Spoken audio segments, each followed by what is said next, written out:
With each other about crime in New Orleans, a state officer and local leaders clash over how to solve the city's violent crime problem. WDSU reporter Jennifer Crockett talked to all sides as Louisiana's Attorney General takes on the NOPD and City Hall. Louisiana Attorney General Jeff Landry at odds with Mayor Mitch Landrieu and Police Chief Michael Harrison after the chief moved to oust Landry's Violent Crimes Task Force from the city, saying they don't have the authority to police here.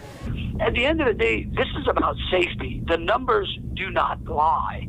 Okay, when you look at the crime statistics in New Orleans, they're twice as bad as they are in Chicago per capita.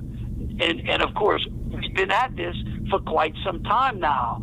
The Attorney General doesn't seem to understand that he's actually threatening public safety and is putting our offices and his offices at risk. And that what we have to do, and what we have been doing, is making sure that we have a package together that keeps the city safe. Landry's task force has been active in New Orleans since July, but the fallout sparked when Harrison sent a letter to Landry dated January 4th, saying his agents are acting without proper authority. That's after a phone call between the two in December.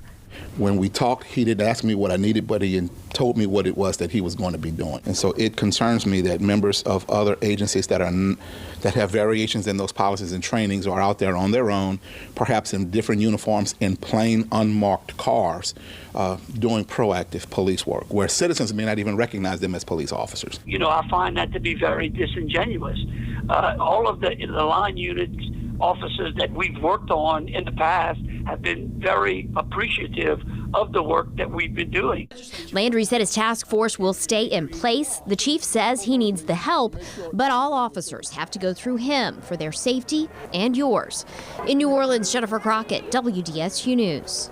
Attorney General Landry said his task force in New Orleans included 5 to 16 law enforcement agents. From October to December, the force made 11 arrests and assisted in 5 more. During the same time frame, the NOPD says its 1,168 officers made 5,463 arrests.